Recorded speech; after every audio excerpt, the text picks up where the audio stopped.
Hello minasan, Hiki Moriko desu, and welcome to another indie game. This one's called Melt, and it's by the developer, well, uh, this developer.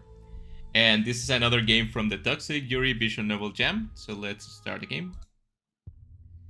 That chamber was dark and stuffy.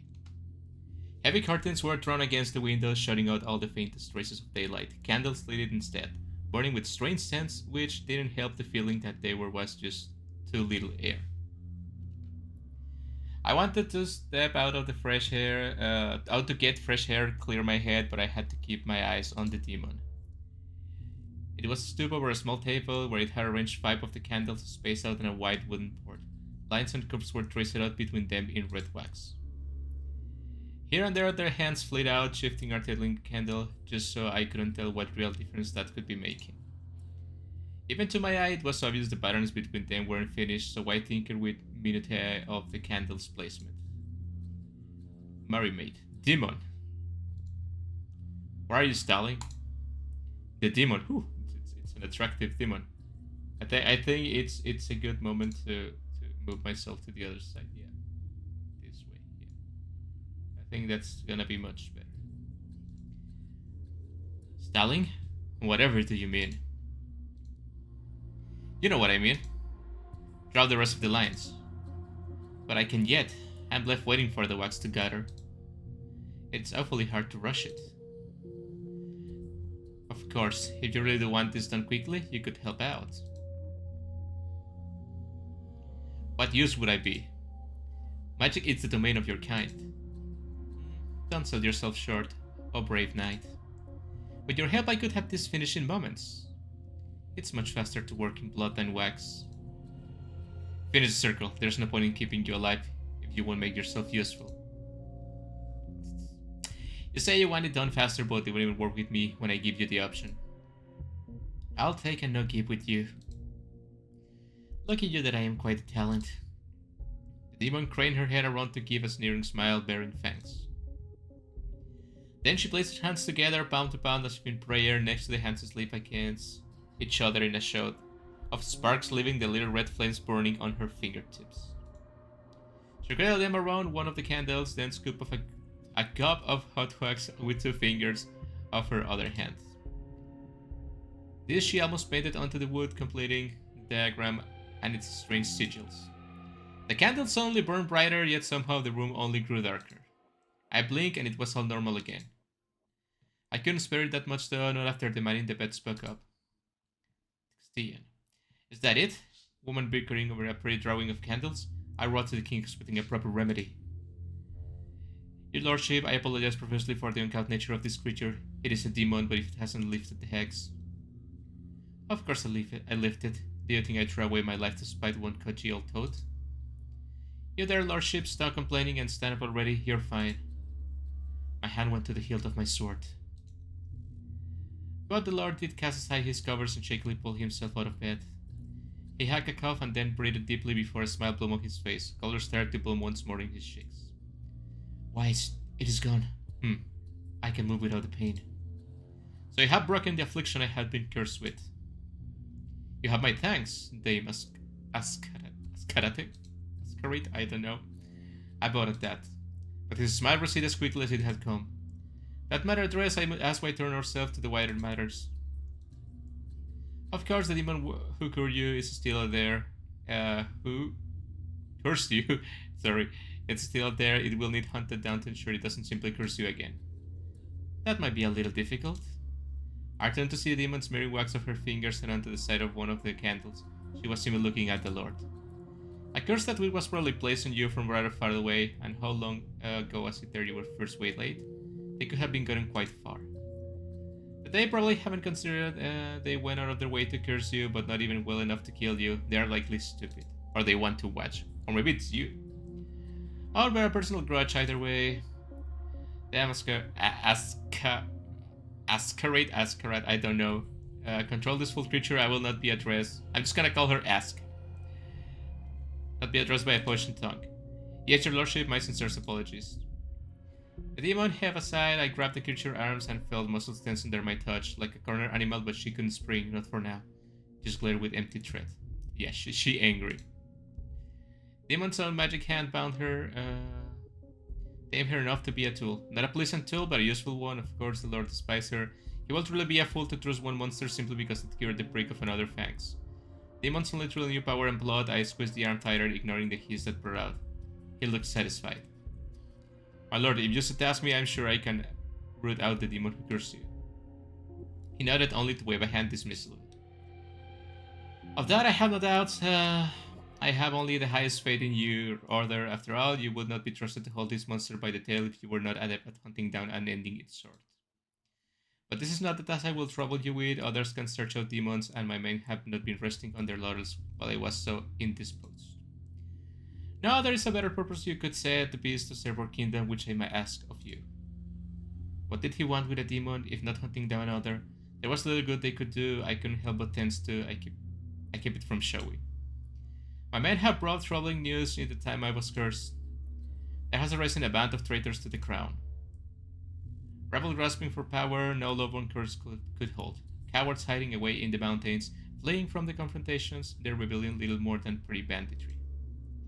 My men are set to ride out, catch them in the field, and crush them. I want you to go among them, and I want your beast to ensure no Drex escape. Yes, your lordship. I'm loyal defender of the crown, of course you shall have my assistance. My stomach was tight. Traitors deserve death, of course, but at the hands of a demon? My eyes wavered from his gaze. The monster didn't even say anything, she just smiled, the point of those awful teeth glinting in the candlelight. With that, then I will take my leave. I shall meet with your knights. At the way for him to answer, I turned and left, dragging the demon out with me. The man could dispose of the candle himself. The halls were empty.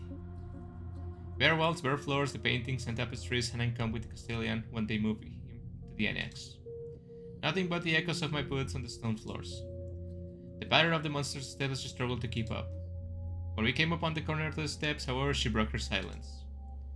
I must admit, I find myself wondering, are all commanders this forceful when marching their soldiers? I took on her arm harder, she nearly came tumbling down the stairs. You know, I think people are really creative with the toxic yuri topic. I have played like, 4 or 5 games of this game jam, and all of them are different, it's really nice. She got herself with her free arm, clawing, scraping against the stone. If only I could be that easy to be rid of her. Oh. That must have stung you. Try to run away all you like, but you heard the man. His lordship said if you're to bring me along with all his little knights. But don't look so glum, cheer up. You'll be hidden away in the shiny polished armor just like them. Ride out on your horses together, lever your lances, charge into the enemy, break them with your might, You'll get to play at being one of them, so enjoy it. I wasn't falling for it. She could goad me all she wanted, it could avail her nothing. Let her waste her breath as we descend to the staircase. You don't look like you're listening to me. That's still a skull you're wearing. I suppose it's just me that can look forward to the fun, huh? Then. Does that mean it's looming so large in your mind? The moment you do what you're being sent to? The looks on his men's face when they see that you're just as much of a monster as me, merry mate. There was an unsatisfying thud as her back hit the stone wall. My elbow had landed in her gut, hands still clasping her wrist as pinning her against the wall. The flash of pain in her face barely lasted before she was grinning again. She didn't even try to struggle free. Careful.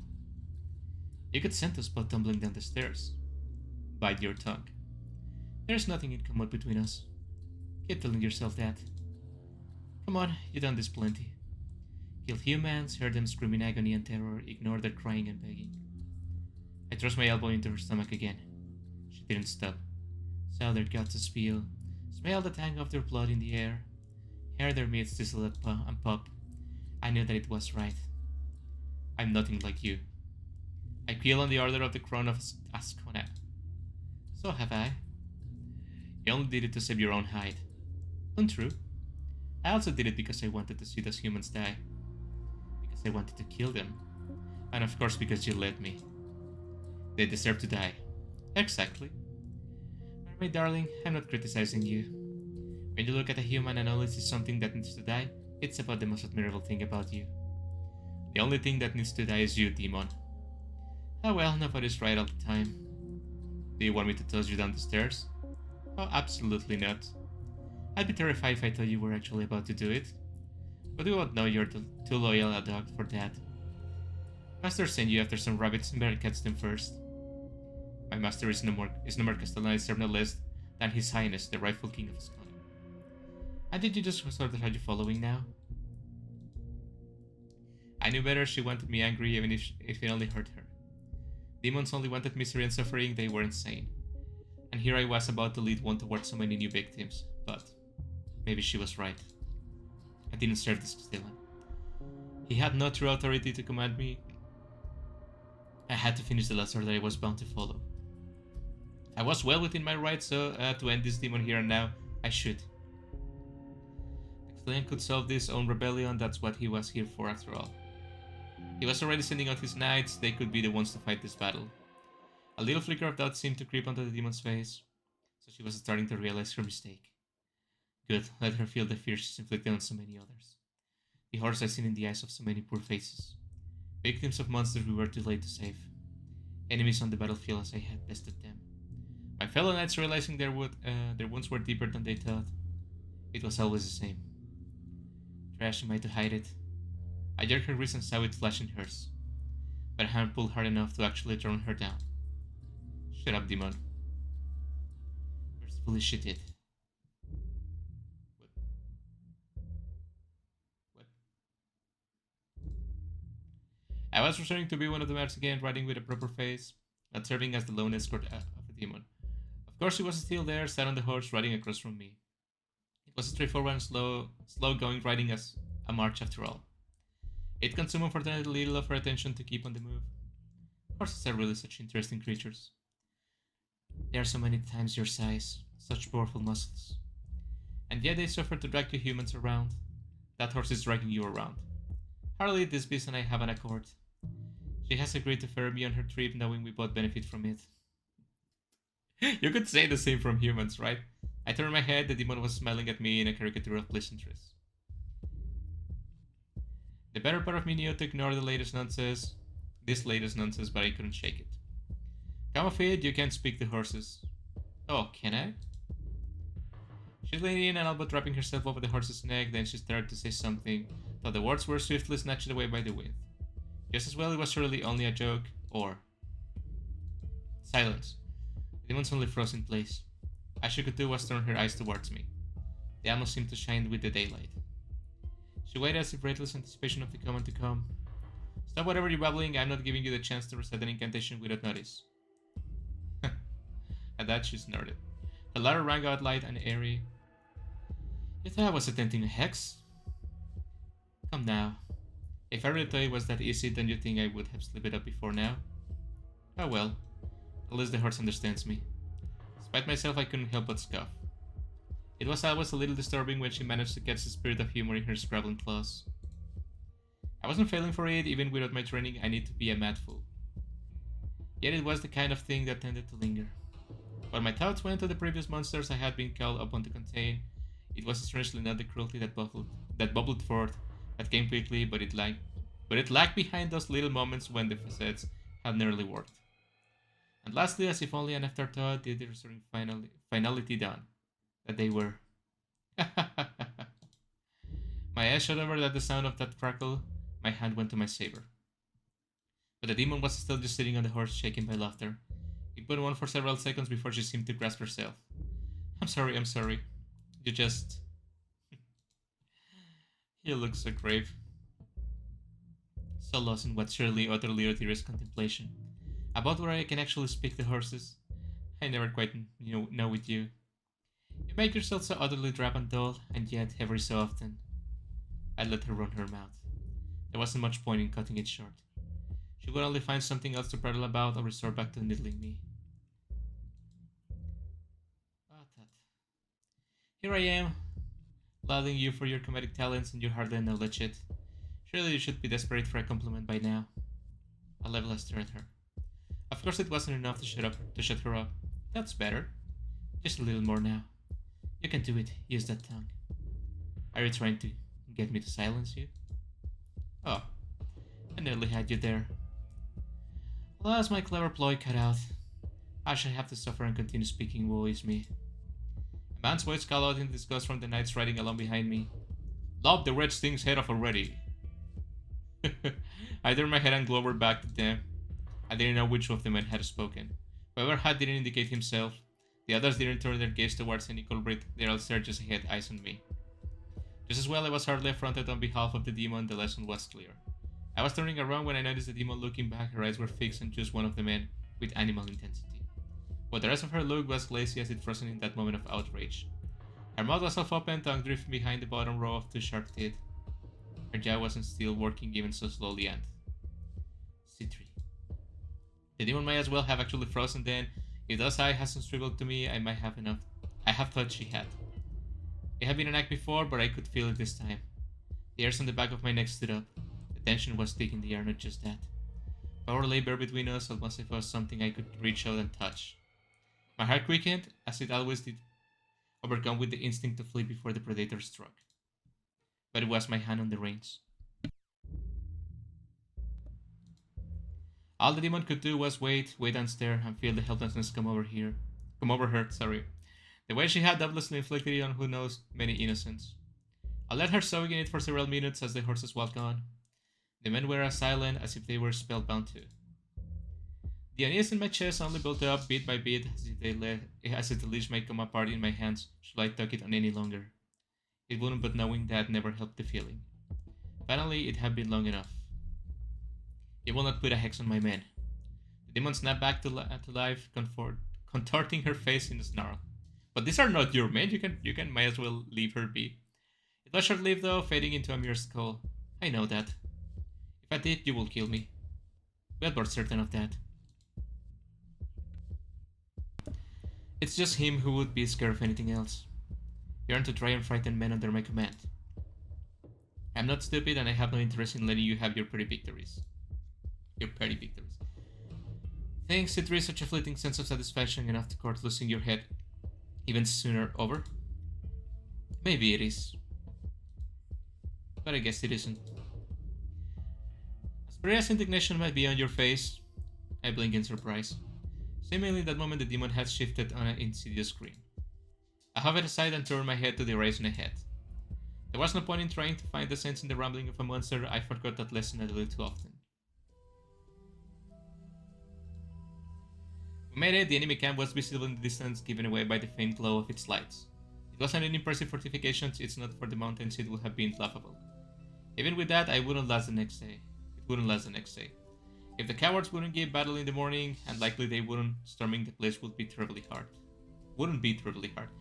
The difficulty would be in preventing them from simply melting away into the mountains. But I turned my head behind me. Citra was sitting in my tent, legs crossed, half flicking behind her.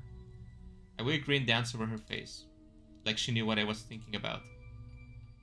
It's on your mind too? I didn't want to give her the satisfaction, not now. On the terrace, she just smiled even wider. Giggled. What did he even bother asking? Of course it is. How couldn't it be? It's to blame. You're relishing it, basking in it. Same as me, of course. I clenched my hand into a fist on the side she couldn't see. She spat on me, unaware. The night sky looks absolutely gorgeous. What? Why are you surprised? Did you think I was talking about something else? It was obvious what had your attention. Why else hold the tent flap open and gaze out like that? We demons can appreciate the beauty in nature, you know. She put a hand on her chest, flexing her fingers daintily. Personally, I think I have an especially good eye for it. What game was she playing? Well, what did that matter? It was better than whatever she had been trying to bait me with. You do? Enlighten me, then what makes the night sky the worthy of a comment? I'd be delighted to. Rarely do I have the chance to flex my aesthetic muscles anymore. Of course, night skies are always gorgeous, but it's so clear out, only a few clouds, delicate and wispy thing. Gauzy drapery, which enhances the view. The stars are bright and striking, of course, gleaming little dollops of steel polished to shine. The light from the rebel camp in the distance offers just a hint of warmth. Climbing up from the distance was an echo of sunset. And of course, hanging high as proudest, there is that magnificent beauty. The moon in all her fullness. Her gorgeous pale face framed by locks of dark velvet reflected in well-polished metal. An austere beauty. I just love the contrast of raven dark and pale white. As she spoke, it was difficult not to get swept away in it. The sky was beautiful. It was almost surreal to think I hadn't been paying it any attention, even just a minute ago. I glanced back to the demon and she had crept forward, palms and knees on the ground. Her tail trailed sinuously behind her, gently waving from side to side. Her face was just behind my shoulder and suddenly I could feel the slight heat of her breath. So, I have an eye for beauty now. Okay. You do. You painted quite a picture of the sky. Ah, how lovely to have my talents recognized. My taste is appreciated. She giggled and shifted behind me. Whatever, she couldn't hurt me, not while bound. I looked back out the night sky. I didn't want to waste this chance to appreciate the beauty she had hated. Then I flinched. She had lifted a hand and lightly twined her fingers into my hair. Her breath tickled my neck as I jerked away. So she can touch me but not harm me, right? Ah, poor mermaid, still so touchy. What a shame. Have none of the men paid you deserve attention? No, because this is a Yuri Vision novel, you see. No other knights offering you words of praise and little token of admiration? What? No. What are you babbling about? I get your claws off me, demon. She sighed and pulled away, her fingers slipping free of my hair. I got up and turned to face her. She was backing off, still crawling. I grabbed the hem of her dress and hefted her up, leaving her feet just barely dangle off the ground. Oh my god. Her shark turned back to that same stupid grin. Ah. So this is how you like it? Alright. I suppose knightly men wouldn't go for that. I don't know, there's some men that like that, you know, but... Still preposterous, they never try to woo you in their silly chest way anyways. For all her bluster, her tail was lashing the hair behind her. Oh, she's excited. She knew I could kill her so very easily. This was not just some weird distraction from that. Shut up. Now that's a little selfish, mermaid dear. I never been one for playing the cooperative demure darling. Besides, you could clearly use some help. Don't fret, inexperience is nothing to be ashamed of. You're making sense. Well, if you need an explanation, you really ought to be janking. No. I'm sorry. Jangling my hemline down, not up. You could still hold me up and by the throat. Wouldn't that be thrilling? I couldn't help but stare for a long moment. I knew I should speak, but just couldn't find the words.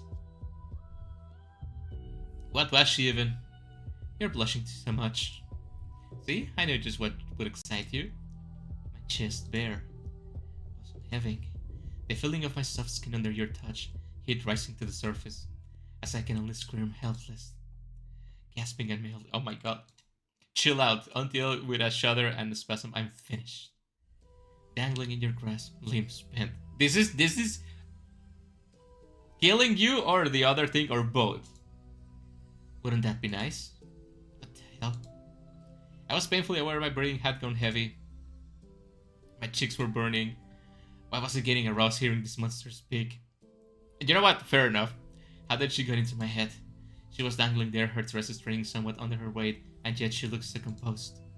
More than that, grinning in impish delight.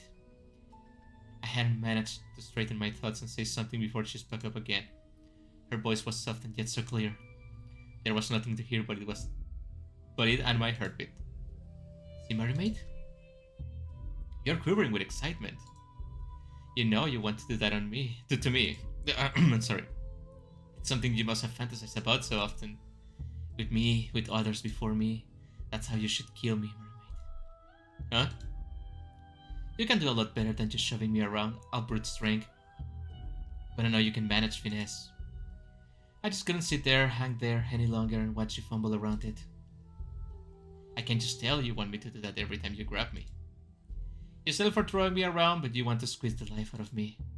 How many demons have you executed so far? How many men have you cut down in battle? But I was so impersonally, blades and lances. I know you knights have a procedure, you don't carry that sword for nothing. It's going to lop my pretty little head off. But you can wring me, my neck first and then make the cut. Who would know? I couldn't bring myself to do anything but gape in horror as she went on. She had been talking about killing her? Like that? Practically salivating over the details? I swallowed hard and shook my head. You're deranged.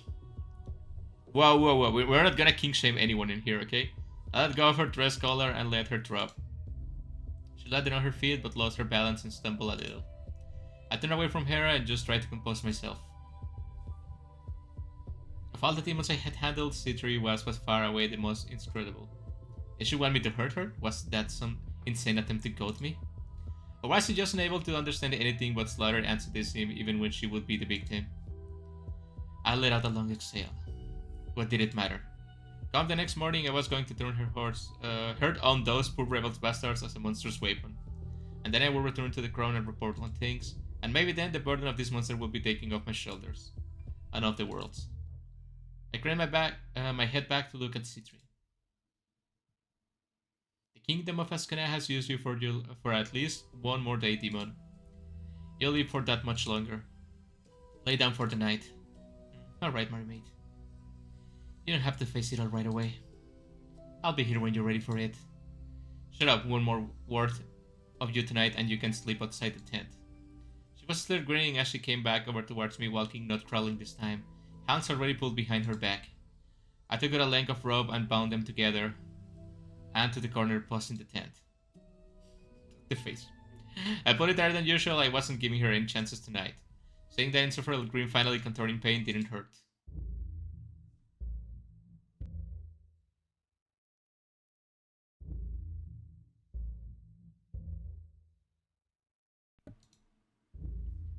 There wasn't a cloud in the morning sky, the sun shone brightly.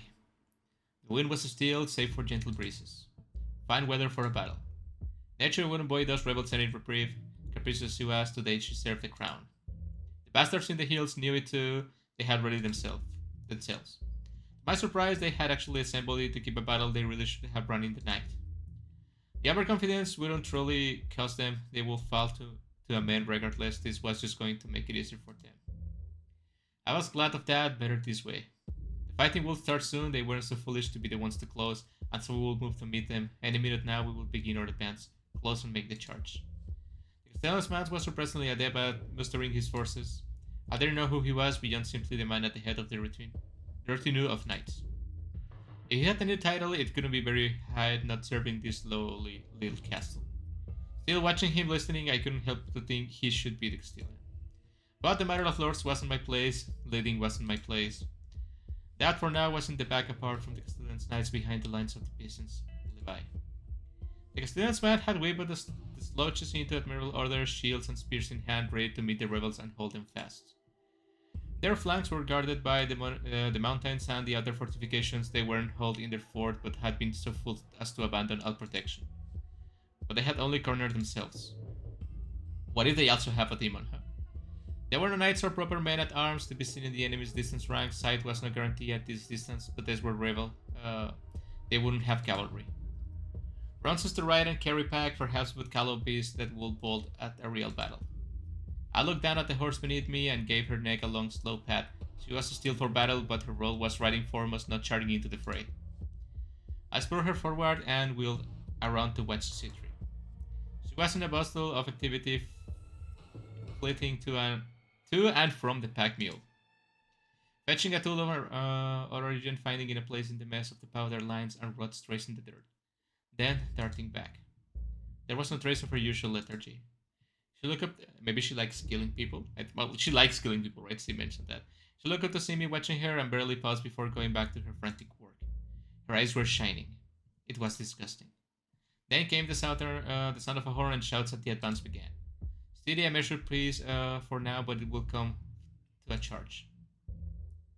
Something in my bones ached to go with them, but Shetri had still more to do, but the sounds had stirred her into even more of a frenzy. It was impenetrable. Diagrams were drawn within the diagrams, the lines and arcs crossing each other like they had been spun into a web, answered by candles and smoking sticks and carved stones. She had been working on it since dawn. It was so intricate and delicate that it should have been beautiful, but the closer I looked at it, the more unease shone in my stomach. Then the demon finally seemed to pause before looking at me. Mermaid, I'm nearly finished. Good, it was about time now, let's... Yes, I say, Atmos. Give me your dagger. C3. She froze in place and hissed like rain striking hot coals. I need it. It has to be a proper tool. This one could clean. She does something aside casually, it went just far enough to land outside her circles and figures. It looked like the bone of a chicken leg, cracked and out on the thick edge. So you can waste your time and let those men of yours do more of this fighting, or you can give me the knife to make this easier for them. I think you're gonna do something that you shouldn't be doing. This wouldn't be a trick, but I didn't like how she was so eager. And she shouldn't have had that knife to begin with if she had made the thing earlier blunt as it was. Obviously, I couldn't trust her. My hand was on the hilt of my dagger, but I wasn't drawing it. We both want these men dead, mermaid. We were ordered to see it happen. The only question is who kills them.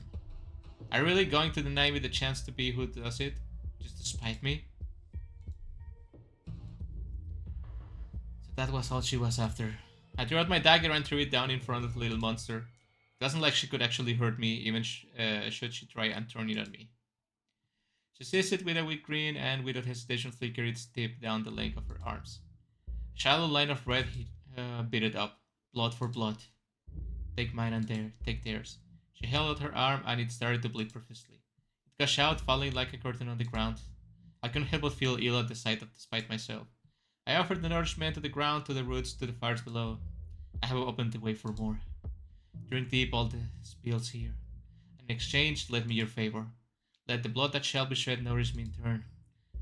I have such tea of flames I feed, burst forth at my call. Burn what I will and let the hunger ground feast on the ash.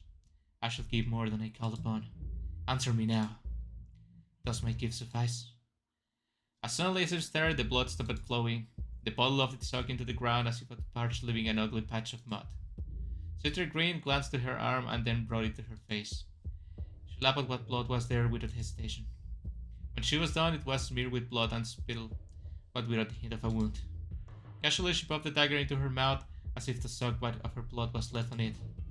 She turned over to my horse with steel in her mouth, hopping onto the saddle behind me before finally popping it free. She had the gall to offer it back to me. Then, from behind, I stared at it for a long moment before whipping the flat of her tight. She didn't seem to care. Nick. Oh, don't pretend you aren't excited too. Come on, fight us closer. I'm impressive, but even I need to see really use this talent. I need to see to really use this talent. Unless you want me to be indiscriminate. I'm going to relish the day I finally read the world of you. Of course you are, but there are other pests to read the world of first. Eat your dinner before thinking of dessert, silly girl. I couldn't think of what to say to that. I just rode us forth to better see the battle.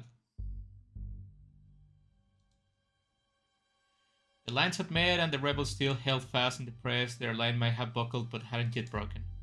We drew closer to the fighting, losing the view of the wider battle more the closer we got. Still, we have what we needed. The center will collapse soon, certainly the knights will charge and eventually the defenders will scatter or fall for the feint, rush out in pursuit and be run down. But it will come sooner than that. I looked at Suter behind me, she was giddy. So many dead already. Excellent. More than enough to work with. Now. I felt her get up behind me, then press herself into my back. Standing up on the horse, even though we were still moving. She reached out with her hands and I saw them hovering over me, nearly put together. She paused, held them oddly still, even as she swayed and leaned. She shifted and pressed a little more into my left side. I am to first and foremost ensure none escape, yes? That was the command I was given. Some of the back lines of Levi's soldiers were glancing back at us, not subtly. They were terrified, but the look in their eyes saw it wasn't just a battle. Men. They all but jump. I had practiced at shouting above the clamor of battle. I brought my horse to stop and made myself imposing. Eyes forward, your comrades are depending on your support. Do not be afraid, we are winning this battle. This beast is tame and leash, it only set upon her foes. I'm a knight of the Royal Order of Lusaraga, I'm guessing, trusted with the duty by our great knight of Ascona, just as you have been trusted to win this fight. Now go, relieve your fellows, and cut down these disloyal dogs. Some hesitated, but their credit, most of the men did move to advance of the ranks, others ahead took the chance to fall back. Good, that will help firm a line. And more importantly, turn their thoughts away from... I realized then that City wasn't pressing into my back anymore. She had hopped off her horse and already dug a circle in the ground with a stone. It was simpler than the others unadorned, save for two crude arrows that pointed inwards and other outwards. She started in the center and I saw her clap her hands together. Then she twisted them against each other and sparkled through. She pulled her hands apart with a small flame crackling between them. She crackled madly, her face twisted in utter weakness as she let the flame fall. It landed on the ground and splashed like a raindrop, sending out little flames that smoldered in the grass and dirt. But the little trench she had dug went up as if it had been filled with oil.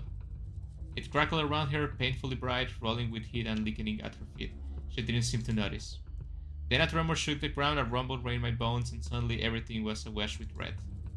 My poor horse reared back with fright, and my focus was suddenly on calming her. It sounded almost as if the battle had fallen silent, save for an unearthly noise.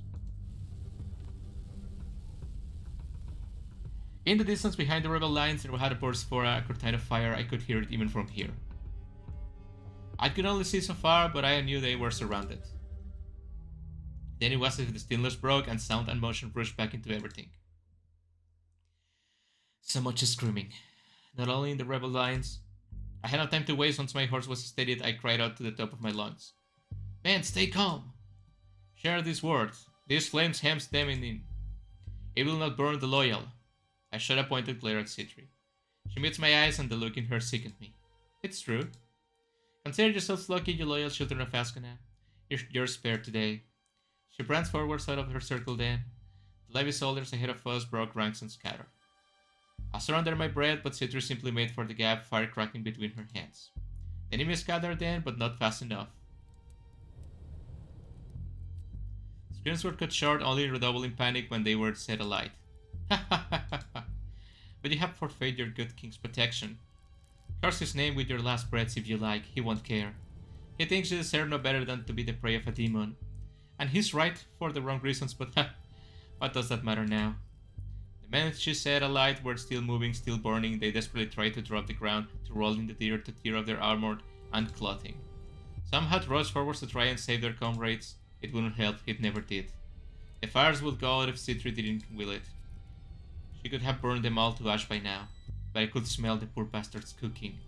I wanted to retch. Right, blister and burn, you wretches. You can run and can hide. Not when the line itself spits to bring forth flames.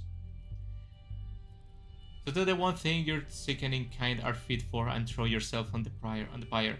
Let this world scar itself clean. Everything in me was screaming to rush forward and cut down the demon in front of me. I was quaking with anger and disgust, but I managed to steel myself. This was the damn Castellan's fault, and the rebels for their treachery. Still. I was brought back to my senses when my horse reared back again. Battle was one thing, but all those fires she wanted to bolt. I sat and dismounted, sending her off behind me. I only needed to be on foot now anyways. Citri was still cackling and shouting in perverse delight. Oh, come now, all of you just running away already?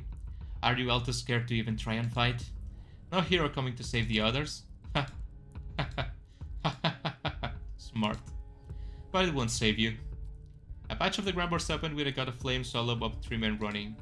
One screams gave away to desperate prayers until he couldn't manage words anymore, and Citri was escaping as they moved into the opening of their collapsing lines. A soldier threw a javelin at her, but it burst into splinters and slackened me there. There you go. Now was that so hard? She crackled and then turned her head back towards our troops. Come on, you all too. Now I certainly don't mind if you leave them all to me. I can more than manage, sorry. But your loyal soldiers might want to kill who you can first for your countrymen's sake, though they might not appreciate the favor. Now that's one thing humans are good for, killing each other. Citri raised a hand and the rebel who had just been charging towards her burst into flames. He tried to reach her anyways, but stumbled and dropped his sword as the fire leaked at his arms. It was awful to watch. The demon spun around, pranced up to the man, and kicked him with a bare foot. Clever man, and brave, so admirable. Of all this curse, you must deserve mercy. The foot she had planted on his chest glowed dull red at his flesh chiseled. Burning foot. I'm sorry. His garment screamed to no avail. She let her face down to his even as screamed pitifully. Too bad you're still a human. Field is field. She was running her foot into his chest when I stuck the spear into his throat. Ciri looked up at me, pouting. So impatient. You really need to learn to save her. She staggered back, clutching the cheek I had just stuck with my gauntlet. Her eyes were wide and fear rolled on her face. Even just that touch, I had my hand feeling like it burned, but I knew it hadn't. Citri, I'm not here to let you torture them. Kill them quickly. Content yourself with that, you sickening monster. She snarled like a rabid animal. Sickening? How dare you? You're as bad as me. I mean, to be fair, yeah. Worse, you're one of them. You're happy to have me do your dirty work, so let me occur. Don't complain to make yourself feel better, as if you didn't let this happen because you did. Blame the Lord or blame your king, but it's you. You choose to obey these orders. You choose to set me free on these rebels, and you knew what I would do. So don't pretend you didn't, or that you aren't okay with it, because you are. She stomped to the ground, and a curtain of fire burst out behind her to cut off the rebels that were advancing to take advantage. You feigned your shock and horror that I would do this, but why wouldn't I? You scum stole my power because you're worthless things and all you do is kill and cage and cajole, and you aren't even good at that. The least you can do is be honest instead of lying, always lying to feel some superiority. It is so infuriating. This has gone long enough. I drew my sword. Oh my god. Citra's eyes widened, but she just kept glaring at me with that animal hatred. She wasn't anything but a monster, one smart enough to have delusions but still a monster. She had more than secured our victory. The rebels were in a rout. The Stellan's men were in pursuit, running them down. I took a deep breath. She was monstrous and dangerous, but for all her bark she couldn't hurt me. She was bound, restrained by her own magic. This would be easy. A flash of bright light forced my eyes shut. Stupid. Of course she was running. Sudden weight fell on me from above. I blinked barely as the writing in my ears subsided to the patter of the raindrops on metal and the hiss of water hitting fire. It was a sudden downpour. Citra looked as surprised as I was, staring up at the sky. Lightning flashed again, followed by a pearl of thunder that struck like a punch. Then shrill laughter rang out from just beside me, somehow louder than the storm. I spun to look for the source, and there was only Citri there doing the same. And further all I could see was our soldiers, some stub, others still chasing down the rebels. Lightning struck again, this crack of thunder punctuated by a scream. Then came another peal, another scream. And after the next flash I saw a sharking man be struck, and then another and another. Oh no, they have their own demon? It was only hitting our men, oh my god. I turned to City, and she returned my gaze with a look of profound confusion, a hint of worry. This wasn't her. But a guttural cheer rose up in the distance, and I looked up to some of the rebels preoccupiedly advancing. Maybe it was the demon that cursed the other guy, right? And then my eye landed on a lone figure in the midst, stepping forwards as the others rushed. There was another demon. His chest was bare, and even from this far away I knew the sea was drowned in it. How did these rebels possibly have a bound demon? Oh, so this is the bounding. Okay. Only the railroad knew how to turn their foul tricks against them, and we were precious few who could catch the creatures in the wild. And what madman will do this? The Castilian was one thing, willing to seek theory on his enemies, but not hold the leash they must have been squatting in the fort with the thing. Why? How? And there their monster was, serving them in their petty little revolt, smiling with a disgusting fine grin. My. How terrible the crown of Ascona will turn the demon on its own people. What a crime this is. His voice was soft, calm, measured, level. Yet somehow it carried out the over-drumming rain, the rumbling thunder, the crackling and hissing flames. Even the shouts and screams of the men seemed to be hushed as he spoke. This merits justice. Justice on the highest order. But what authority could judge a king in his own land? How fortunate then that a divine emissary has come to meet justice out. I, magic god of storms, am here in the flesh. I judge your guilty soldiers of Ascona, and the sentence is death. He spread his arms wide, and the spear of lightning struck down from the sky, again and again and again and again. Too many to count, searing my eyes, my ears rang with the constant crackling and crashing, and something small in my heart quailed and begged for me to run. Oh, but you don't have your horse anymore. The same had seized our men, and too many of them failed to resist the rebels' charge so quickly turning on us. But they had forgotten? Run! Run, you idiot! Cetri was snarling at me, wide-eyed. She yelled when I struck her again. Our men are rotting. Stop the rebels' charge. Burn them alive. You're still worried about the battle? It's lost. Your men have the idea. Run! And it takes more than rain to put out your flames. And it will take more than fire to save us when the lightning strikes us in the glittering wall of muscle. I can protect you, so run. Then strike first, Citri. While he's sprinting, you're wasting our chance and our men's lives. I sucked in the breath. Why was I arguing? Why did a monster like her care about their lives? I struck her again, seized her horn, and dragged her towards, pressing my blade to her throat. You have to obey. She shivered and seethed, wearing at her teeth and hissing like mad. She really stomped her foot, and her tail thrashed in the air like a whip. Here, reason, don't make me scream myself hoarse and then cut me down for it. He shook himself after I showed my hand. He's prepared, he is flaunting, relishing in it. He wants to see me try to burn him and then laugh. I'm not going to give him the satisfaction. Whatever circle he is calling on must be massive. It's why they hold up here. Yeah, that makes sense. They actually did prepare for this. You care so much for these bastard humans, then lead them away, regroup, let me prepare, lure him out. But run. Run. The thunder struck just behind me and buckled my knees, my quivering hands asleep, and my blade nearly bit Citri's throat. She spat something, but I couldn't hear it. I could barely focus its smell as through the air itself was burning. My grip had slack, and she jerked her head back.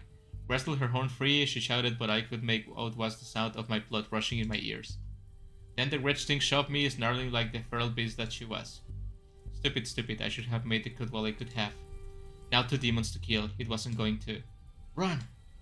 How many times must I say it? How much time do you think I can buy us?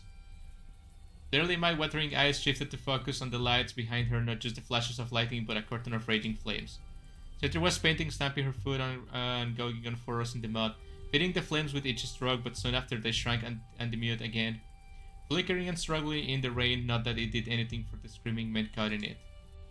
But in the center of the inferno was a swirl of flames and smoke and steam, a whirlwind that gave way to the side of that demon. What a feeble stunt. Now what else could be expected from a profane beast? Ah, but you are disappointing, knight. So close to repentance, and yet, how dearly it pains me to see a mortal forfeit the chance to die with honor. How sad, how sad. Yeah, the hammer of justice must fall on the tear. Thus I cast down my thunderbolt. You shall receive the punishment you deserve. He raised up one arm and then paused for a moment. His face lit up as though I had struck him. All of you shall. Dear soldiers, I thank you for acting as my divine implements to bring justice to Ascona. But true justice is absolute, and there is another crime here. Your fealty to your king is broken, your oaths forsworn, and with that thought it weighs heavy on my heart, it might divine charge to see that righted. You shall pay with your lives. He swung his arms down and lightning struck down from the sky again and again, this time striking down upon rebels as well as my men. Damn it. You shouldn't trust a demon. It just didn't stop. My eyes watered and my ears rang, and I almost didn't notice Citri ahead of me, leaping forward as the bolt struck where she had been. Another trailing her as she scampered forward, dashing before falling to all fours to launch wildly in new direction. Somehow always just before a new bolt failed. But nothing had come towards me. Had he forgotten? Sucking a deep breath, what did it matter? What was I doing, just standing there dumbstruck? Shameful, disgraceful, but there was only one way to atone. I could see the demon up ahead, now mobbed by some of those rebels nearer to him. He was darting between their blows, slashing them with claws, and biting at them, crackling all the while. Looking closer, he was sloppy, careless, relying on rattling the men with near misses. He wanted to let them get close to tear them apart. Citri, we're running. She looked up front to the ground and met my eyes, her ground white with fear, hatred, disgust, but she nodded before springing backwards. I couldn't spare the time or breath to give more instructions as I took up my spear and broke into charge. I could make it to the demon. I braced myself as best as I could, and when I saw the flash and heard that defeating rumble, I refused to touch or stumble. I lacked whatever magic Citri was using. By the time I could see the bolt, it would be too late to act. It would hit, or it would miss. And it missed. Another. It missed. A third. It missed. What? 2 bolts then fell on my, just either side of me. My eyes watered, ears rang. Now the demon was so close. Fire blossomed all around him, and I hurled my spear forth like a javelin. The wind played out, and standing there, clutching my spear in hand, waving it, even as it's half burned. He was grinning as his eyes, staring past me, dubiously off towards Citri, even as I still ran. Stupid. Brave but stupid, I know your tricks, Doc, and your master played her hand. Now. He raised both arms in a grand gesture. The ground quaked beneath him, and the mud bubbled up and burst with steam. He stumbled, 1 foot sank in, and then I was on him. I thrust my sword into his chest as I rushed into him, forcing the heel to his abdomen as I bowled him over. We fell in the mud, and my left hand sank my dagger in his throat. As he struggled and gurgled, I wrenched it out and hacked away at his neck till it gave away. Empty eyes stared up at me as I took his head by the hair and shoved it down in the mud. I rose and stomped on it again and again just to be sure. Then I planted my foot on the corpse, pulled my sword free, and wheeled around towards the other demon. There was Citri kneeling in the mud, sodden with the rain panting. She looked up at me with a worried grin. So you are good at something. That was terrifying. I strode towards her, flicking my sword, letting full blood and mud fit into the air. My legs were screaming at me, my arms begging to drop it, but I was taking no chances. After a few moments, Citri's eyes widened and she slowly rose up to her feet. Hey. Hey now. Come on. What, you killed one demon again and now you're chasing the rush? I do what you want me to. I stayed despite all sense. Helped you kill that demon. She started to back away. It was slowly, still not as fast as my approach. Better to close what distance I could before I sprang. Is this my thanks?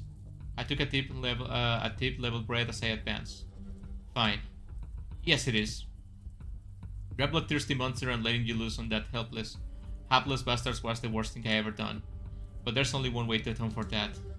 And it's killing you before you slit your bindings and slaughter my men like that thing did his. What men? Look around.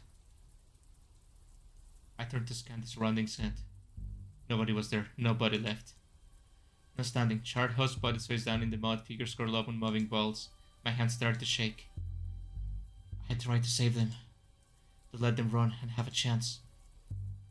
Yes, to save my own skin, but it will still have helped them.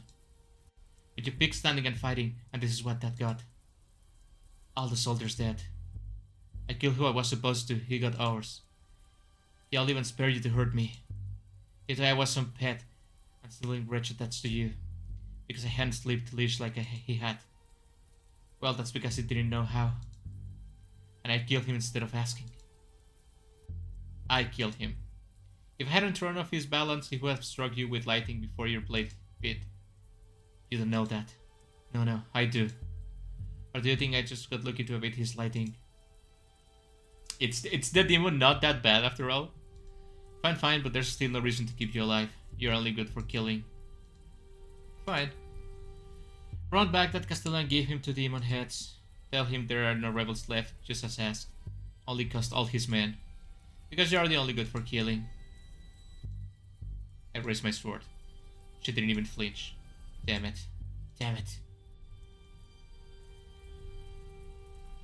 What was the point? They were all dead.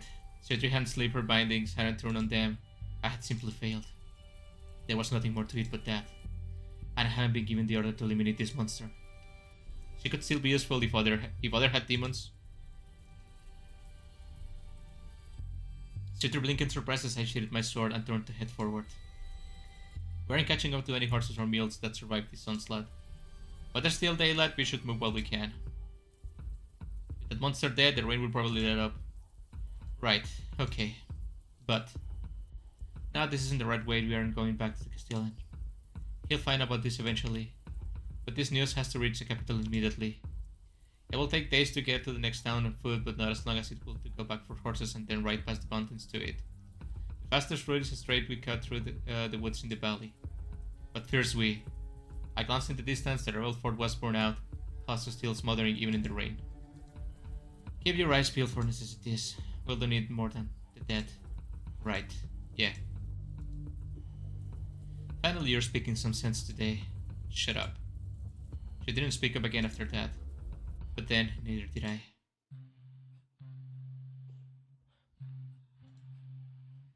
I hadn't gone as far as I would have liked, my legs were leading and my soaked through clothing wasn't helping, at least it wasn't raining any longer. I could have taken off the armor and some of the padding, but it just wouldn't feel right. So long as I was escorting a demon, I should have the armor on, besides carrying it will be all that much better. Lugging the tent poles under my arm was bad enough. I glanced at Citri, her arms full with the rest of the supplies we had managed to gather bundled up in the cheap cloth of the tent. It took her a moment to notice me, and then she sighed, putting it on her little. I was pretty sure. You see? This is why I sympathize with that horse. I do hope that she got away alright. Really? You care about that horse will be? Of course. She was a wonderful conversationalist. I'm sure she was. You had been riding a gelding, you know? She met my eyes with a strange seriousness for a few long seconds, then she broke off laughing. Dread. My perfect deception undone by its only flaw. It was me, for I know I shan't ever weave a scheme so skillfully again. I suppose I'm now doomed to see out my scant remaining days as a loyal hound. Loyal? Well, for a demon, of course. Of course. You're hung up to that, aren't you? Hung up? When that demon called you a dog. Does it offend whatever twisted pride you have? What do you think? She spoke so confidently, but I knew she was cornered. I think it does. I think you can't help but think that he was right, and that just eats away at your rotten little heart. Because I would be dead if I wasn't for you. You were right, I wouldn't have been fast enough. And you could have left in just the fire I hadn't thought of making the ground bubble and keep way beneath him. You had your chance to be rid of me and threw it away. So you do have some wits about you after all. But please tell me this is just a jab at me. He was going to kill me if I didn't kill him first. It just so happened you were the best tool I had. A well-trained hunting hound. A little hard to bring to heel, but I managed in the end. So now I'm the dog? Well, you humans certainly aren't people. I suppose then that will make neither of us. Funny, no? Was I so desperately for levity I'd banter with this monster? Okay, but you guys are gonna do it? Well, I think we got in so far as we're going today. Pitch the tent. And again, I think back to the horse.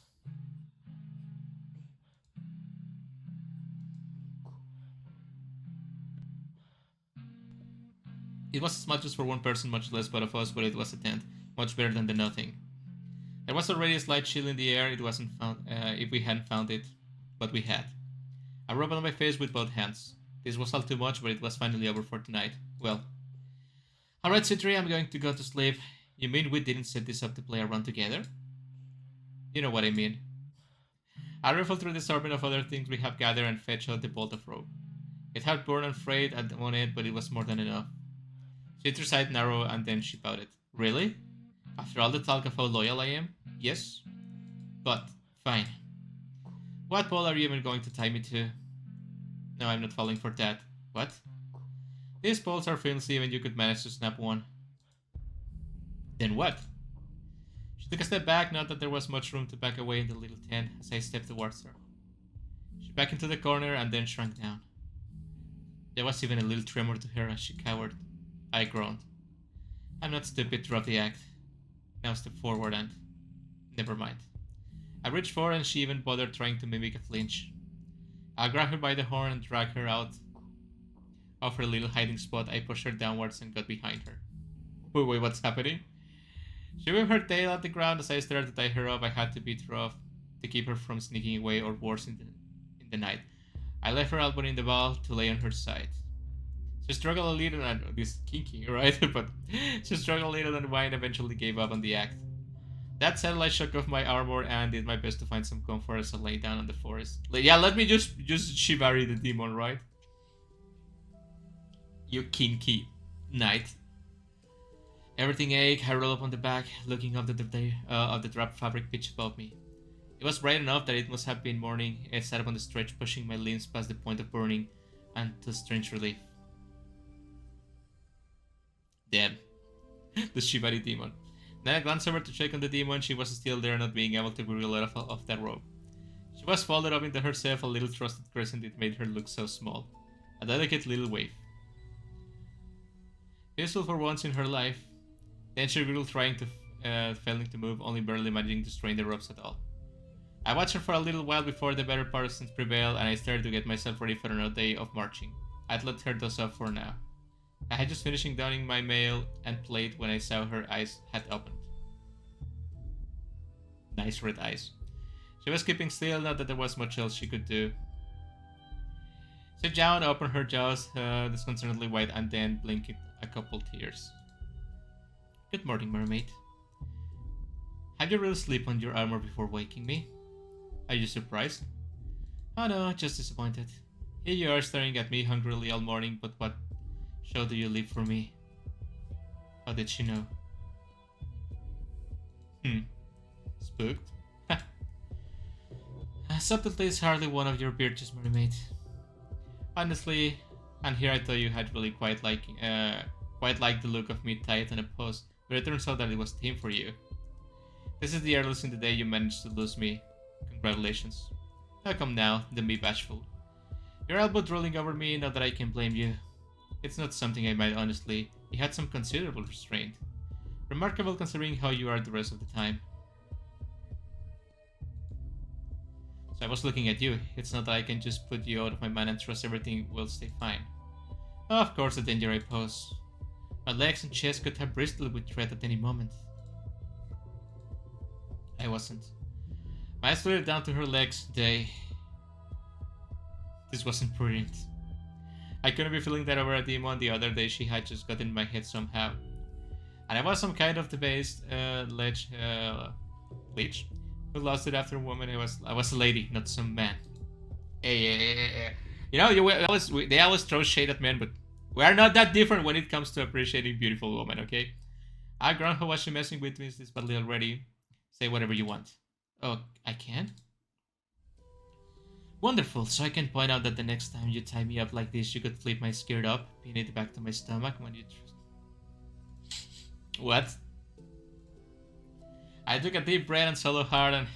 Jesus Christ.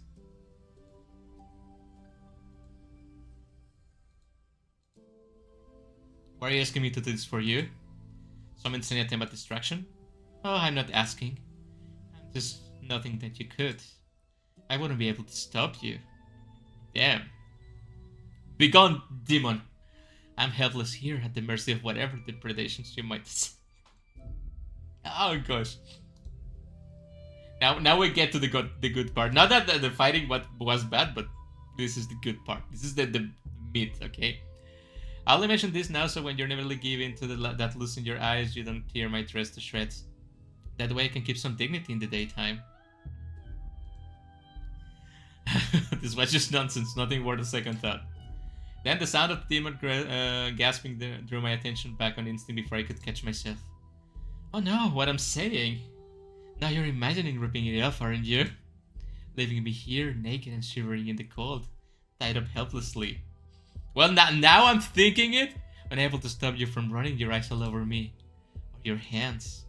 Oh, would you even stop there? You wouldn't, would you? Of course not, I always know that what you want, you really can't hide it. You won't be satisfied until you take that thing of yours and thrust it deep inside me. Oh my god, but it's a knife! Sink it fierce into my stomach, then my throat. You want me to just make such an awful mess of me? Well, this is getting to me, guys. Whew. I need to drink something. Give me a second.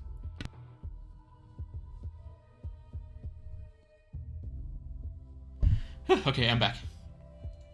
I don't think the water helped whatsoever. What was she talking about? She couldn't mean. There was no way she knew. I was thinking too hard about it. I sucked in a breath and let it slowly trying to quell my racing heart. It was just a stupid thought, that was all. That look on your face says it all. You're thinking about it right now, aren't you? You freak. Shut up. I know, now I've done it. You're going to unsheath that sword and hilt it in me. Oh, whoa. Had I only bit my tongue. My god, this demon, it's really... You're talking about my sword. Obviously. Look, I don't think... Not... Now what, pray tell, did you think I was talking about? But she's a woman, I don't think you... Fingers, I guess? Oh my. Don't tell me you were thinking of taking some other tool in hand and using it to steer me off into shameful arousal as you had your way with me. What a sordid mind you have, and to think that you're a knight. That's one of the reasons I'm not a knight. Of all your bounded order thing, mermaid, that you just thought about fucking at you. My god. I swallowed hard, that wasn't... Yeah, let's go outside, yeah. Good thinking, knight, good thinking. I stepped out of the little tent without giving her another word. So she won with her preposterous mind game this morning for her prize. She could enjoy a little more time spent tied up. A chill hung in the air, nipping at my face for all the but ill. At least right now it helping me straighten my thoughts.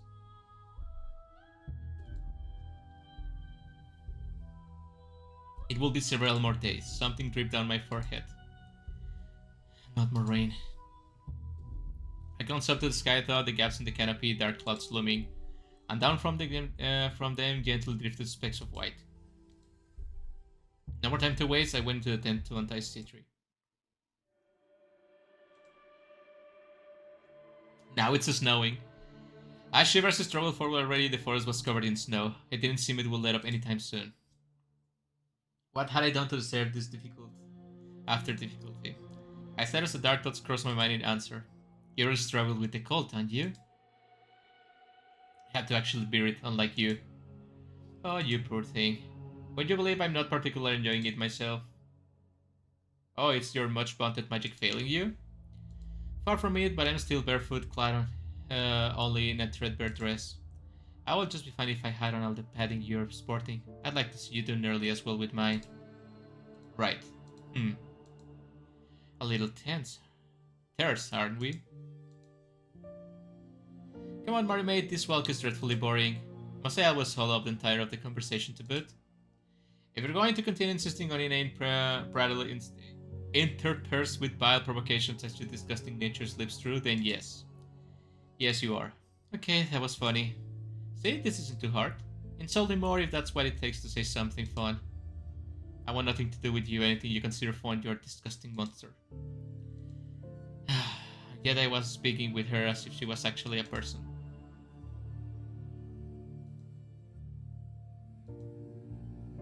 What was wrong with me? It was yesterday, Citri. Yesterday when you crackle and scream for men to burn and throw themselves to their death. Reveled in their suffering. If refusing to indulge in your shallow pretensions to humor, to good nature, to humanity, if that leaves me miserable, that is the last price I should pay. Not this again. Look, Mary mate, don't even bother with whatever you're going to say about me being just as guilty for their deaths, because I know. You're right, I am. I'm heartless bastard that loosed you on my countrymen, traitors as they were. I obeyed your preparations for your awful slaughter and ordered you to burn them alive. I put a mission over the lives of our knights and soldiers, and then I stood there slackjawed and useless as they died. I was the only one there who could have ended the menace, and I panicked easily and hesitated so long that by the time I did was too late. I'm a disgusting failure. Do you really think I don't know that? Nothing you can say is going to make it hurt worse. So save your vile breath, okay?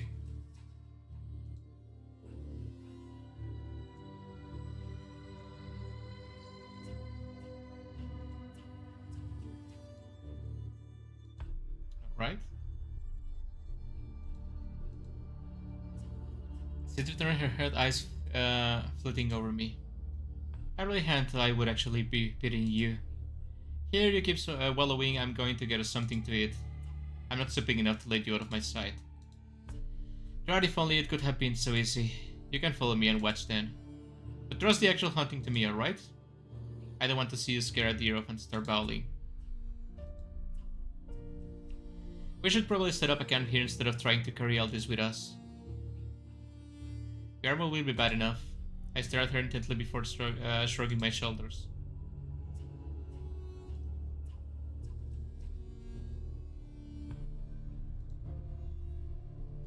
I know I can get us a deer. Venison is my favorite food after all. I think it might take more than the intensest hair Citri. No, right. Some of us grew up in the forest instead of castles, you know. You did? I did. What do you think I was looking in the shadows of some human society? I wanted nothing to do with your things.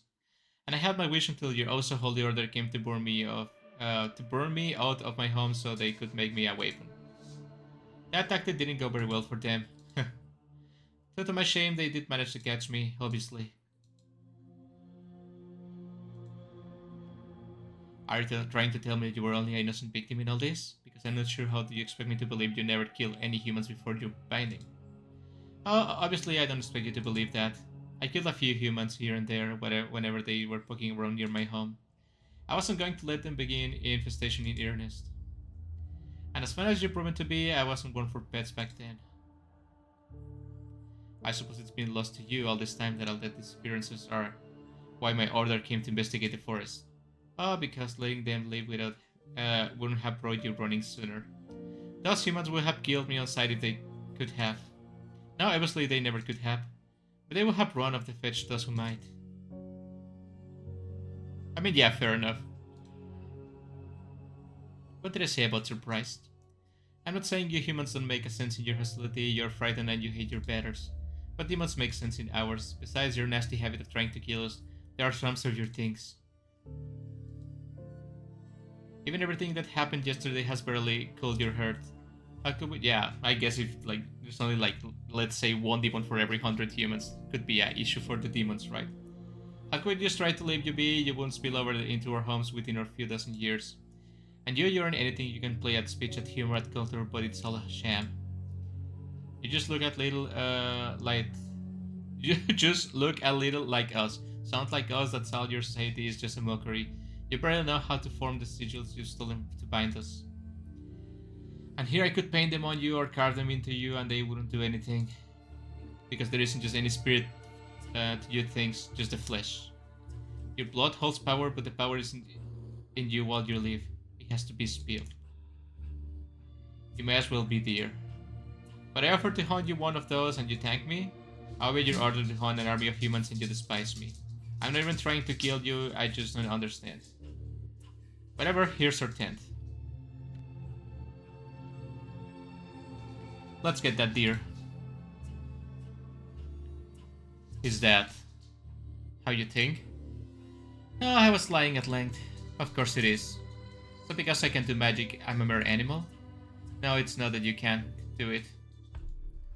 That will be one thing, but the power just isn't running through you to begin with, sorry.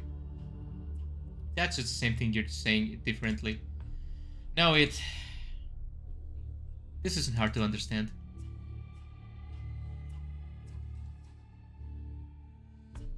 If the breath of life were in you, really in you, it will spread through you, your blood will carry it. You might not be able to use it, but it will be there, other magics could draw it out of you if they did it right. But they can do it, even the most basic of bindings, drawings on the victim's sword to sustain themselves, don't do anything on humans. You draw bread, but not like we do, you're half dead. Only when you're cut open can the spirit get into your blood and draws nourishment just like a deer. Do you understand it now? I think so. As much as I'm going to... This is Triple C3. Am I merely a deer? I'm speaking to you right now. And? Well, you can talk to horses, right?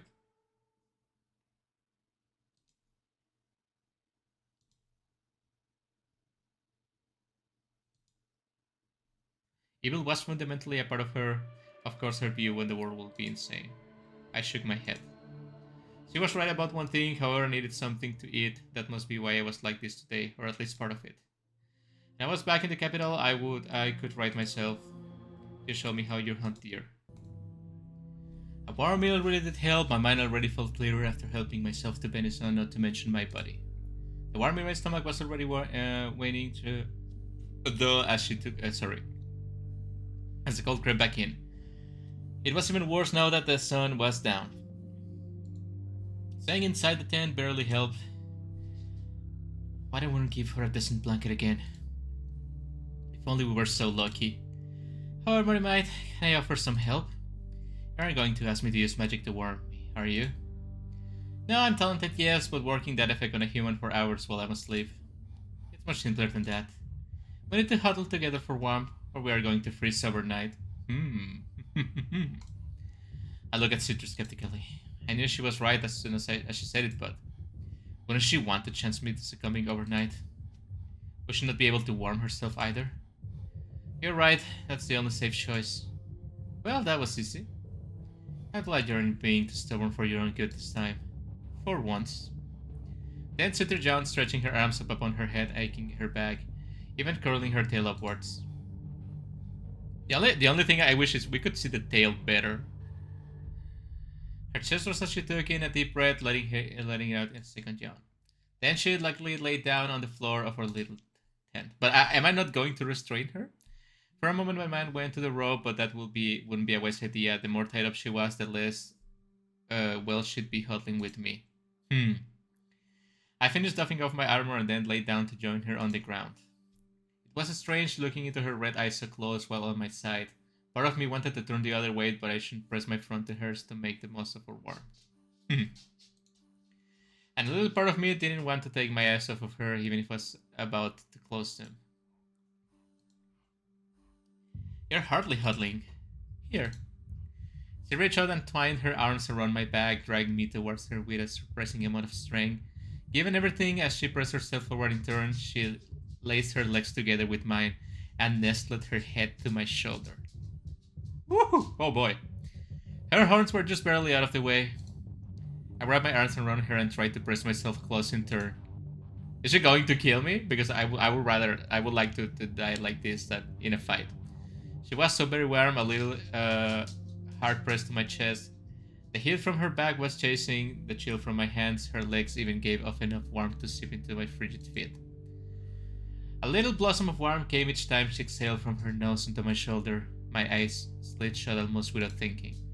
It was a wonderful feeling, just sheer relief and lulling warmth, and a wave of shame passed through me. I was embracing a demon. It was with another woman. It was for survival. And yet my body only understood it was in an embrace. I tried to will it not to happen, but of course that was futile. The most treacherous part of my body stiffened and my... Whoa! Wait, what?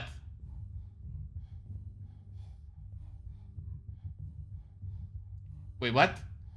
I mean, I think I know what's happening, but... I held the pain hope she was already asleep, but it couldn't be. We had barely lied down. And as sad as she was, I must have been like ice, not something that could lull her off. But she didn't speak. A minute went by. Nothing. My hair started to calm down until my shameful memory. You know what? Understandable. Then I felt her shift mercifully pulling back, only to lean forward again, pressing her tight into me more than she had to begin with. Her breath landed on my neck, soft and hot. My mermaid, excited are we? Is that your knife, or are you just happy to see me? She was. And now she knew. Don't worry, I don't blame you. Gorgeous woman is wrapped all around you. It's all only natural. I'd be lying if I said I wasn't a little excited too. Though in my case it's not quite as convenient of an indication. She pressed herself forward, her tight pushing on my groin, while she posed her own flush to my abdomen. It was hot, just a layer of fabric between me and... Woohoo! Oh boy. She kept pushing, tilting my shoulder back until I landed on my back. She climbed up to the top of me, looking down with hungry eyes. This explains some things. How about we take care of each other? Shh, you don't need to say anything. Don't need to do anything. I know you want it. I can take care of your little sword, darling knight. I have a shit you can heal it. No. I'm so sorry. I cannot read that with a straight face. Just like we talked about this morning, I had been a bit surprised by how much it got to you. And then you can drift off the restful sleep after I taking your maidenhood. Your maidenhood. She leaned her head down towards mine, her breath hot, her lips so close. My heart was pounding in my chest, had enough I thought at my burst. I wanted to vomit, I wanted to scream, I wanted to... I kicked Citri off me. You certainly let that go on for a while. Oh, you poor darling. The men really have been neglecting you, haven't they? They must be blind. Anyone with the barest amount of sense could tell you're gorgeous. Well, for a human. I was taking measured breaths, trying to calm myself. Was she really just teasing me? And not even about that.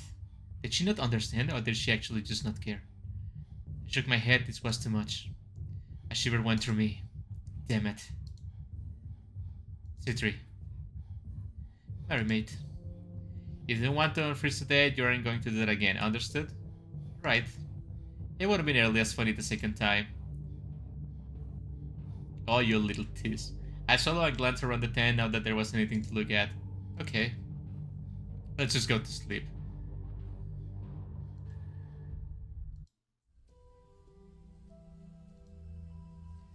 I roused from sleep, blinking bleary eyes only met with darkness. Early then, at least it was warm. Very warm.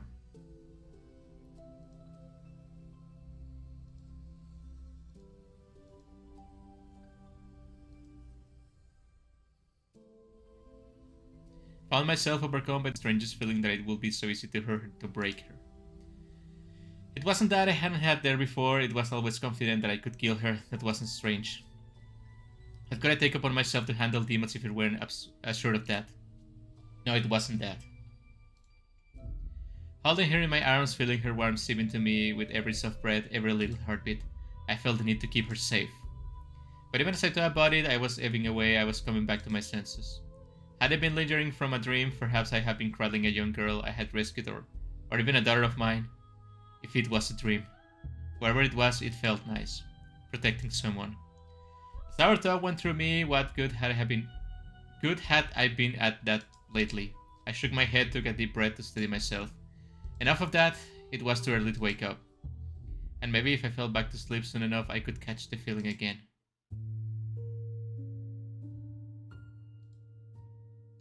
The snow wasn't showing signs of letting up, the cold was only getting worse. Every so often the wind whipped out and drew a flurry whistling between the trees. My breath fogged up in front of me as I trudged along. I wanted to stop for the day and I set up our tent, but it wouldn't do us any good.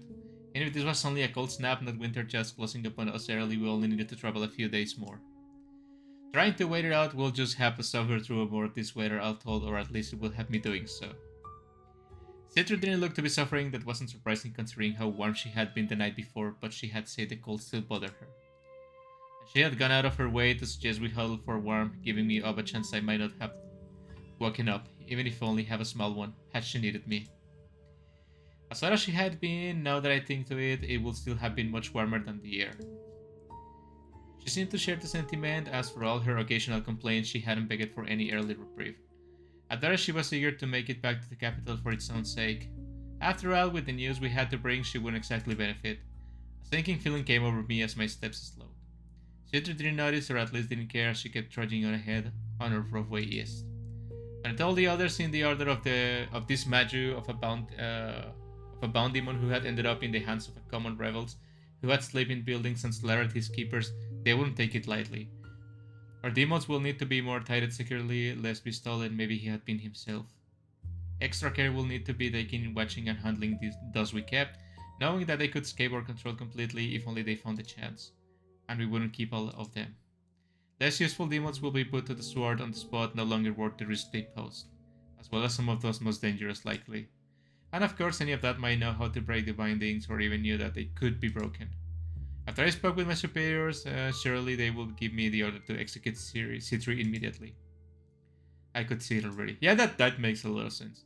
Those red eyes flickering towards me as the cell door opened, the nasty little smear coming to her lips as she spoke some thought. Something about my hypocrisy, seeing as I was already back to collect her and I lead her out to some more killing. The vein bluster as my hand went to the hilt of my sword, giving way to sudden panic when I actually drew it. The desperate struggle against the chains to escape as I calmly strode forward and pierced her rotten heart. The shock and fury that will bubble off fertility into a feral drive to take me with her as the wild beast finally dropped her facade. Then that sickeningly familiar feeling of impact and gift. And then nothing. Just a worthless corpse sipping blood, slumped forward and only held from collapsing in a heap by the taut chains. A discarded head, eyes staring vacantly, half frozen in expression of outrage, hatred, desperation, terror, shock, betrayal. I would just be the last awful grin to accuse me of being no better, even if till the very end. None of the thoughts brought any satisfaction to my heart, just bile to my throat. I knew she deserved it, that all of the far worse I wanted to see her ended before she could hurt anyone else. So many times I had been close to doing just that. So I should have been thrilled by the realization that the chance was coming. Loved that she evidently marched herself to her own execution, concocting awful schemes of breaking her bindings and working vengeance all the while. I just noticed I haven't saved it just in case something happens. Or at least felt relieved by the thought this will be over, that I will put my failures and failings behind, that I won't see or hear any more victims consumed by her awful flames that burn so slowly just to make them suffer. That I could forget that smell of roasting flesh and burning hair. Not this. Not. Hey, don't tell me you've gone and got yourself frozen. Actually, do. Mermaid? Shooter has turned around, started towards me before stopping. I stuck in a fast breath and then cold hair hit my stomach like a punch. I felt the need to retch. She just stared at me, stuck still. My eyes went shut as I doubled over. I coughed, spat something, and then felt myself convulse. I tried to suck in air to quench this feeling of poison welling up inside me before my body found something to force out. And then I was knocked flat, everything giving way to a moment of shock and nothing. Just sheer relief.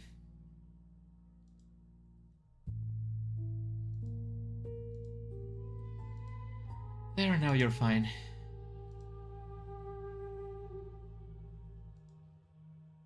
Don't touch it. Let it dry first or you'll be throwing up again. I can't have you slowing us down like that.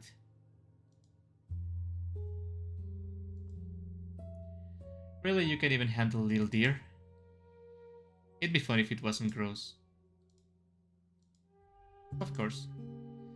You can tag me by eating something while your nose is gone, so it doesn't come right back when the magic wanes. I took a breath and then got back up to my feet.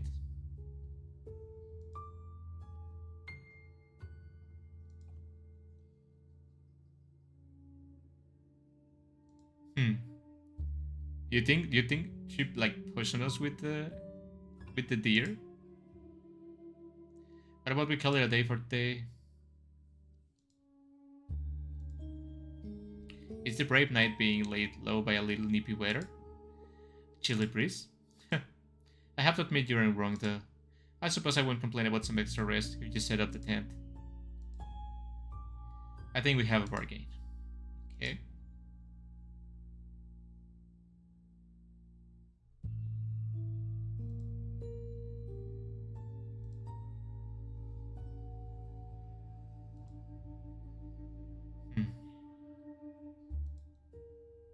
The silence was finally punctured by a yawn, and that was as good as cue to sleep as any.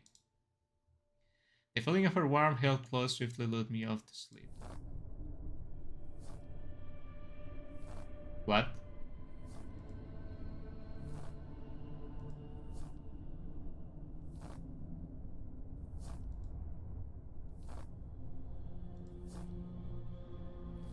The sky was already almost completely dark as the dusk waned. The moon shone through the clouds, waning, but still further than not, it was not enough to see by at least. Citri, this is far enough.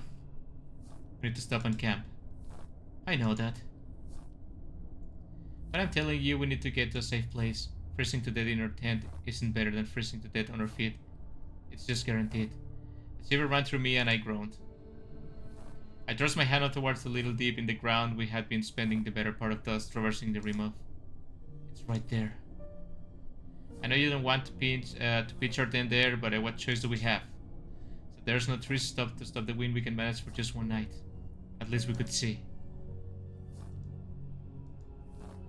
No, that's not it. It's not that there aren't trees to block the wind. It's that there aren't trees there. Why do the trees matter if not the wind? How do you not understand this? Mermaid, there aren't trees there because it kills them. Because this is a trap, it is a cauldron that is swirling with biting cold. Okay, yeah. You had to set up there until the day like you wanted to, you would not have woken up in the morning. It's already freezing now, so you would probably make it out, but we don't have time for that. Just to the tree line ahead. My teeth chattered, something in me stated. Not at her, not at anything, just... Damn it. Okay. You could have led with that explanation. I tried. I couldn't tell what part of it you were tripping on. The whole thing was so obvious. How do you knights not die if you don't know better than to set camp in one of those? Making an encampment in a depression like that is a little mistake even when they aren't somehow filled up with cold. You want high ground, not to give your enemy high ground, to hold against charges to bottle you in a cut of an escape, not to mention the advantages to shoot down at your men from above as they scramble about. And yet, here you were, clamoring to go in there. We're a military camp. Aren't we? Dame Ascarate? I just stared at her for a long moment, I didn't know what to say to that. I settled for nothing. Citrus seemed to accept it at least.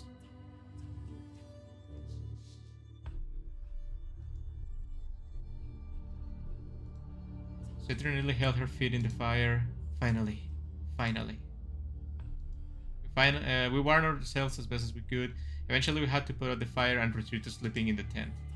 Citra wasted a little time in twining herself around me and pulling me close. I clung to her tightly, feeling soothed by the heat coming off of her. She shifted against me, trying to find a comfortable position. She puts herself sliding up my body, heedless of her pressing to mine. She brought her face up to mine, leaving her height up on me. She twined her lower legs into mine, leaving her upper tight brushing against my groin. I did my best to ignore it, but she just couldn't quite find a good position, and it rubbed against me again and again. I got hard. I tried to leave myself away, but she pressed her tight up against it harder now, pinning my erection against me. Oh, it was on purpose. Yeah, it was on purpose. Obviously, it was on purpose. Physically, relief washed over me. Wait, she stayed like that for an agonizingly long moment before she finally pulled back. Physical relief washed over me, but I was still tense. She shifted her weight to press my shoulder down, push me on my back, and climb on top of me. This is a nice CG. This again? Oh, you know the girl. I suppose if you're going to get any rest, I'll just have to take care of this. Her tail flicked into the hair behind her as her gaze bored into my eyes. I started to say something, but she put a finger to my lips. Shh. This is embarrassing enough for me. You can't just stay quiet. I already know what you want. As she said that, she pressed herself down against my abdomen and also slowly shifted herself backwards. My heart was pounding. I knew that I shouldn't do this, that she was a monster and another woman, that a proper lady wouldn't give in to these perverse desires. I knew that I had to be better than this. You're better than me, night woman, because I couldn't. I knew I shouldn't have just pushed her off against, it would have been so easy, but I didn't. I didn't speak up either. Wait, you're just gonna... You cannot skip the best part, come on.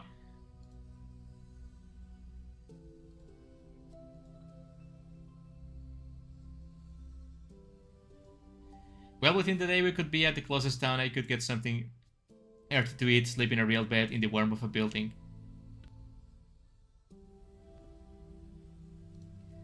We could have horses to make for the capital in the morning. I could bring the news within only 2 more days. I could do my duty and save who knows how many lives with this warning. I glanced to Citri. She had been staying close by my side today, smiling sweetly. When she noticed my eyes, it grew into her usual mischievous grin. It would cost lives too. Even were Citri no one of them, even if I only told them of the rebel's demon and not this flawed binding. Even if I could go back to how things were before the battle, I didn't want it. You get Demonusi once and you betray your entire kingdom. You know what? Fair enough. What was there actually for me in that life? Blood on my hands and danger at my throat. Mistrust and fear from those beneath me. Scorn and demands from those above me. Cold stoic detachment from my comrades. The only goods I could think of were petty pleasures and horses. At that, Siri snickered. So pouty. It's adorable, you know. The shame you're feeling. How it's hitting away at you just because a demon made you feel good. You shout now, but last night you were out but begging for it. Fred, you wouldn't just say so.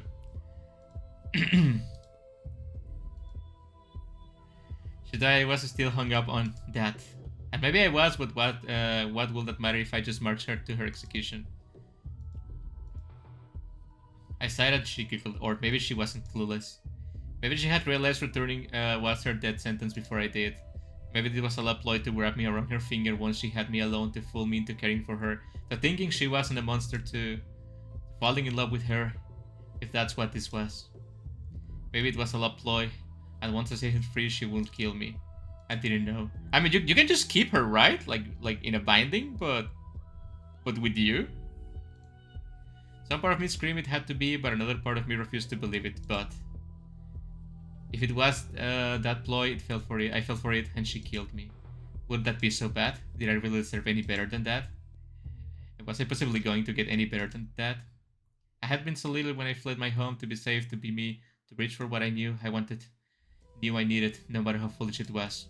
The real Order of Lusaraga took me in, raised me, believed in me when I said who I was, but they never cared. They just wanted a weapon. People didn't volunteer to work with demons.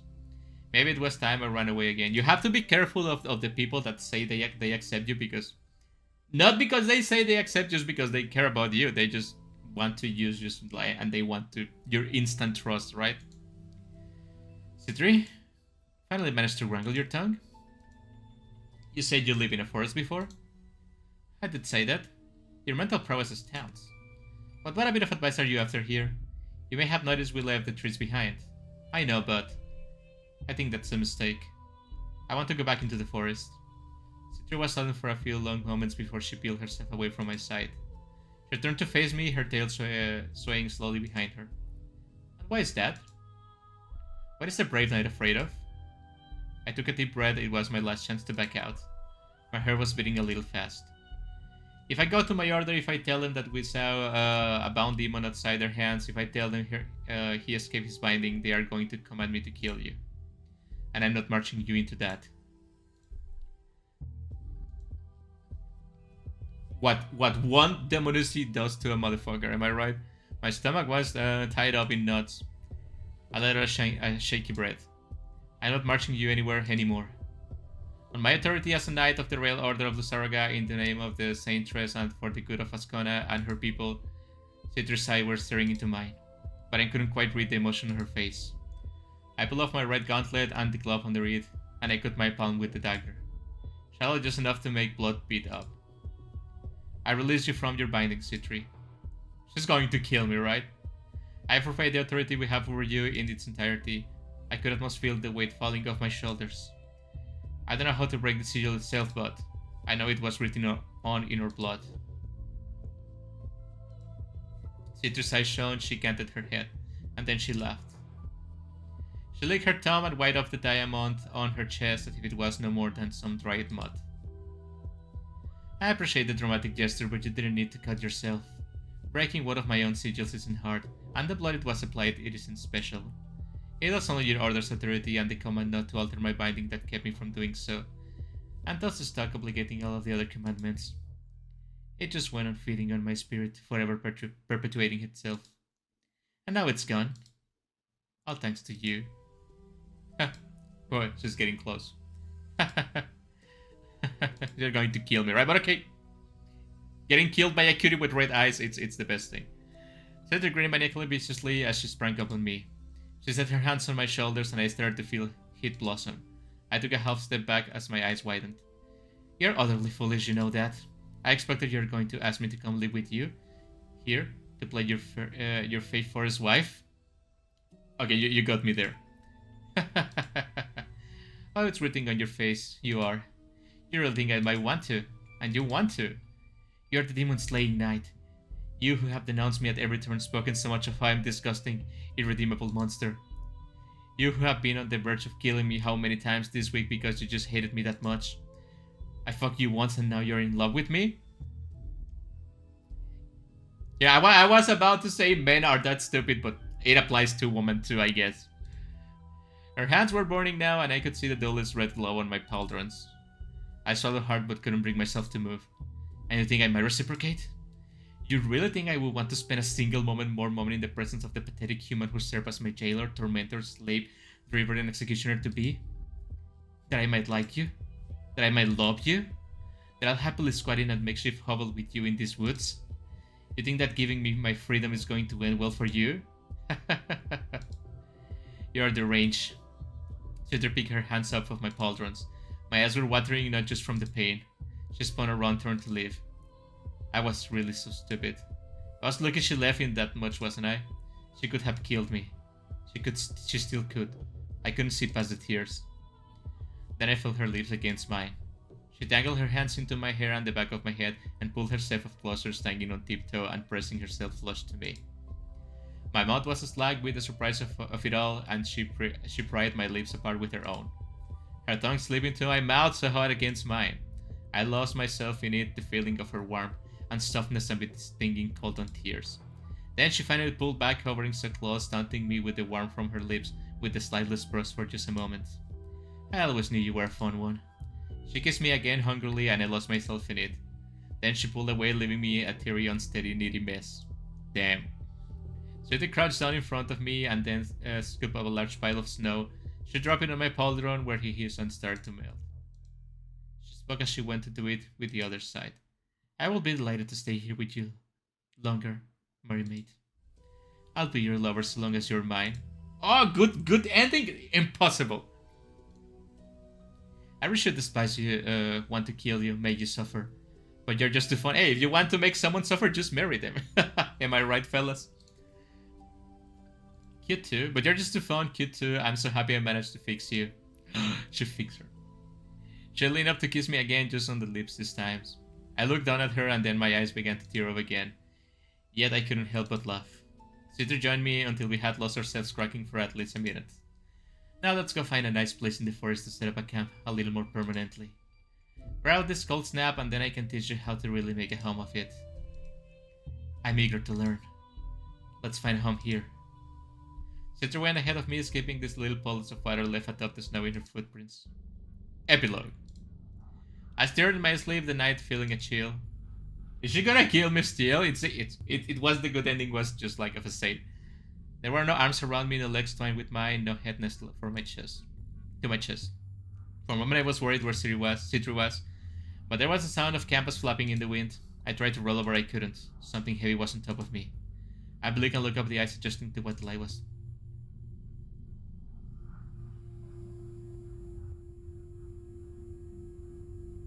Citri was there on top of me. She was staring down at me, his staring with haunting intensity. Okay, but this is hot as fuck, I'm so sorry. Her legs was straddling me, folded back on the knees and squeezing, pinning my arms to my sides. Her left hand was resting firmly on my sternum. I couldn't make a sound. She was silent. I couldn't make a move. She was still. Her red eyes were glinting with the light of the half moon. I couldn't read her expression. It felt like eternity. And then she bent down and so gently brushed her lips to mine. Melt. Wait, so she fucking killed me in the end? I think.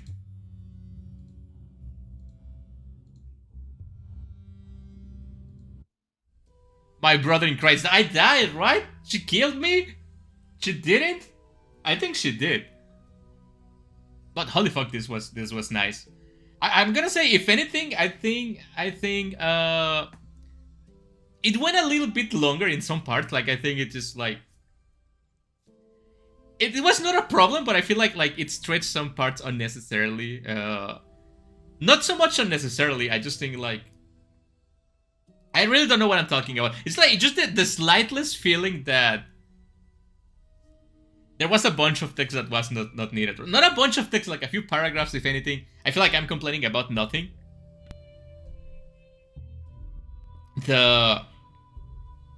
Obviously the art is really good. I actually don't think this was as toxic Yuri as other toxic Yuri visual novels I have read recently. This was actually pretty wholesome. Even at the end, if I die or if I don't. I know the relationship was not healthy, but I do feel like it was like kind of wholesome and like each other kind of like help each other comprehend the other species, you know, like demons and humans and stuff like that. It was nice that they fight it along and they hate each other, and they hate each other but in a different level, you know?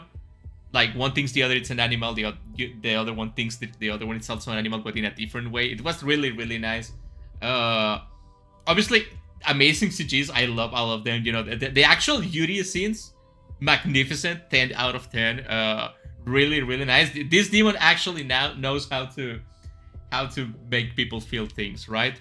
Yeah, it was excellent. I have to actually, when reading this, I don't know who wrote this. Obviously, the developer, I'm guessing, but I actually have to calm myself when reading this because some parts were really, really spicy, nicely done. And I absolutely love the ending. Not only that we are not sure if we died, I think we did, but we are not sure. But also like the fake out, like, oh, you think I'm gonna stay with you? I hate you. I'm gonna kill you. I love you, but then I don't. And you know what a way to die! If we actually die melted with a kiss from a hot demon, let it that's the best way of dying. You know, let it be that. I'm okay with that. So if you guys want to play this game, the link will be down in the description with all the games I played so far. If you want to, please give it a try. It was really nice. Thank you guys for watching. Thank you, developer, for making the game. It was really good and really nice. You know what I mean? Look at my eyes. So I will see you guys in the next indie game, stream, or whatever I decide to do with this channel. I'll see you later.